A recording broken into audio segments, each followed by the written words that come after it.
کسی بد مزاج اور کم ظرف کا احسان لینے سے بہتر ہے کہ انسان وقتی تکلیف برداشت کر لے۔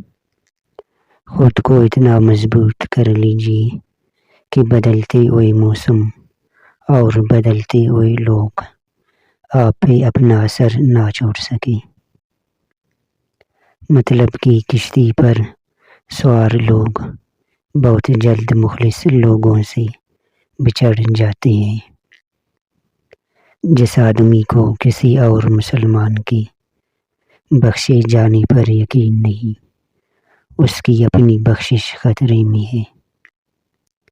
جو شخص تمہارے خون میں سے نہ ہو پھر بھی تمہیں عزت دے اور پیار دے، بے شک وہ تمہارے لیے ایک بہترین رشتہ ہے۔